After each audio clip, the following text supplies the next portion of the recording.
কচুরি খেতে আমরা কে না ভালোবাসি।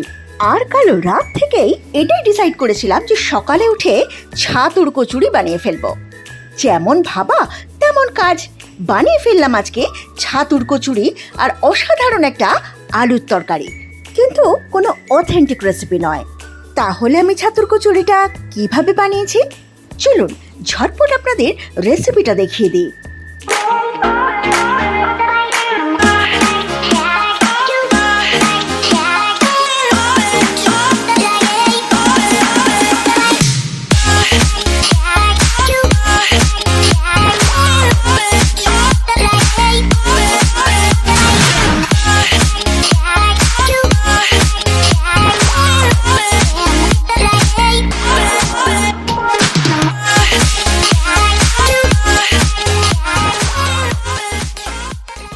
নমস্কার বন্ধুরা, তানিস কিচেনে আপনাদের সকলকে স্বাগত জানিয়ে আজকে আমি আমার রেসিপি শুরু করছি।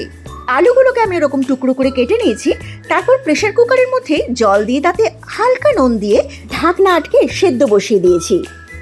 এবার একটা পাত্রে আমি বেশ খানিকটা ছাতু নিয়ে নিচ্ছি। পরিমাণ মতো জোয়ান নিয়ে আমি হাতে ঘষে এর মধ্যে দিয়ে দিচ্ছি, যাতে জোয়ানের গন্ধটা এনহ্যান্স করে। দিচ্ছি খানিকটা নুন আর দিচ্ছি খানিকটা চিনি। আমি একদম ছোট ছোট করে পেঁয়াজ কুচিয়ে রেখেছি, সেটা এর মধ্যে দিয়ে দিচ্ছি। আর দিচ্ছি খানিকটা গ্রেট করা আদা আর কাঁচা লঙ্কা একদম কিমা করে নিয়েছি। এবার দিচ্ছি খানিকটা হিং আর দেবো খানিকটা সাদা তেল। এবার খুব ভালো করে এটা আগে মিক্স করে নেব। প্রথমে এই উপকরণগুলো ছাতুর সাথে মিক্স করাটা খুব জরুরি, নয়তো প্রথমেই জল দিয়ে মেখে ফেললে উপকরণগুলো কিন্তু ছেড়ে ছেড়ে যেতে পারে। এবার ভালো করে মিক্স করা হয়ে গেলে অল্প অল্প জল দিয়ে আমি ছাতুটা এবার মেখে ফেলবো। দেখুন ছাতুটা একটু শক্ত হয়ে এসছে। আমি এই টেক্সচারটাই চাইছিলাম, কারণ যেহেতু আমার এই আয়োজনটা ছাতুর কচুরির পুর বানানোর জন্য, তাই আমি ছাতুটা এইভাবে আগে মেখে নিয়ে ছোট ছোট বল বানিয়ে রাখলাম। এবার ময়দা নিয়ে নিয়েছি পরিমাণ মতো। একটুখানি কালো জিরে আমি এর মধ্যে হাত দিয়ে ঘষে দিয়ে দিলাম, আর দিচ্ছি আবারও জোয়ান। হাত দিয়ে ঘষে আমি জোয়ানটা এর মধ্যে দিয়ে দিলাম। এবার দিচ্ছি খানিকটা নুন আর দিচ্ছি খানিকটা সাদা তেল। এই ময়দাটাও প্রথমে এই উপকরণ দিয়ে ভালো করে মিক্স করে নিতে হবে হাত দিয়ে। তারপর দিচ্ছি খানিকটা হিং, সেটাও ভালো করে এর মধ্যে মিক্স করে নেব।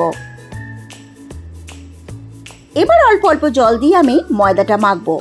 এবার একটা ছোট্ট টিপ, লুচির জন্য যখন ময়দা মাখা হয় তখন কিন্তু ডোটা একটু শক্ত করে মাখা হয়, কিন্তু যখনই আপনারা কোনো পুর ভরা কচুরির জন্য ময়দা মাখবেন বা আটা মাখবেন, তখন কিন্তু সেটা একটু নরম করে মাখতে হয়, যাতে কচুরিটা পুর ভরে বেলতে গেলে ফেটে না যায়।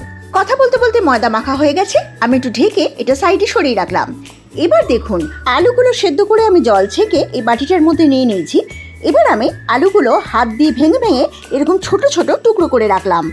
এবার আমি ফোড়নের জন্য কয়েকটা গোটা মশলা নিয়েছি। আমি নিয়ে নিয়েছি গোটা ধনে, গোটা জিরে, সামান্য একটু মেথি আর দুটো শুকনো লঙ্কা। এবার কড়াইতে তেল গরম করে এই তেলের মধ্যে ওই গোটা মশলাগুলো ফোড়ন দিয়ে দেব। এবার এর মধ্যে একটু হিং দিয়ে দিলাম। এবার দিচ্ছি গ্রেট করা আদা আর কাঁচা লঙ্কা কুচি। এবার সব কটা উপকরণ খুব ভালোভাবে ভেজে নিতে হবে। এবার দিয়ে দিচ্ছি ওই ভাঙা আলুগুলোকে।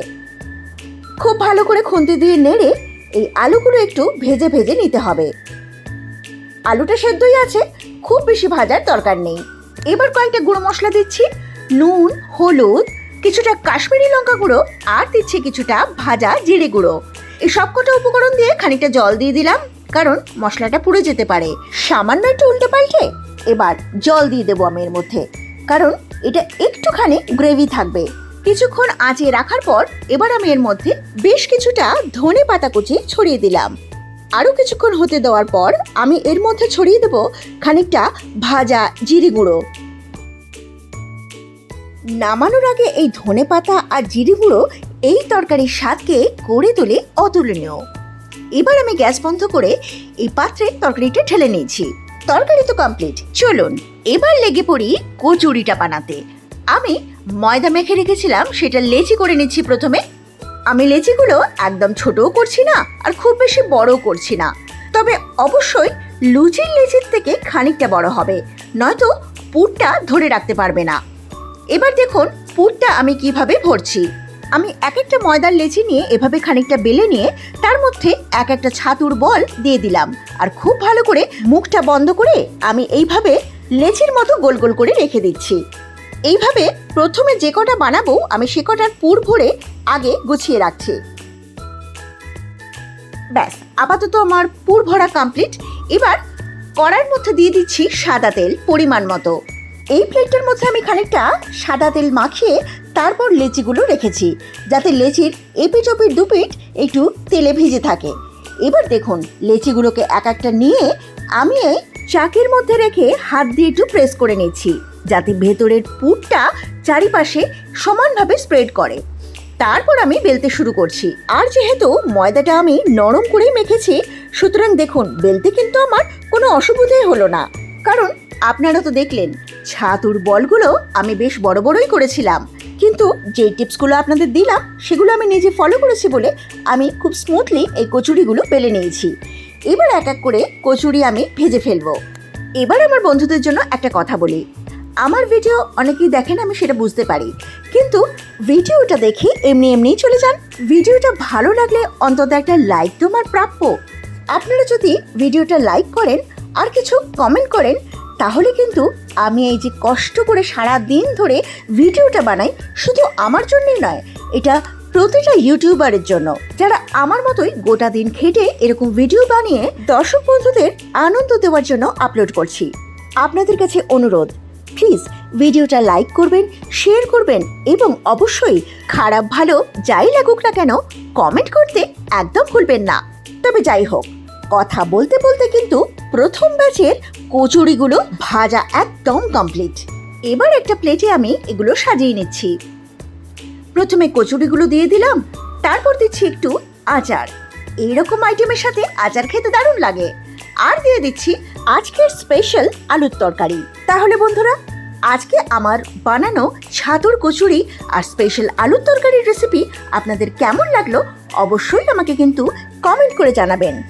আর যারা নতুন আছেন আমার চ্যানেলে, তারা চ্যানেলটাকে ঝটপট সাবস্ক্রাইব করে নিন এরকম নতুন পুরনো বিভিন্ন রকম রান্না দেখার জন্য। তবে আজ আসি, দেখা হচ্ছে আবার পরের ভিডিওতে। So tata.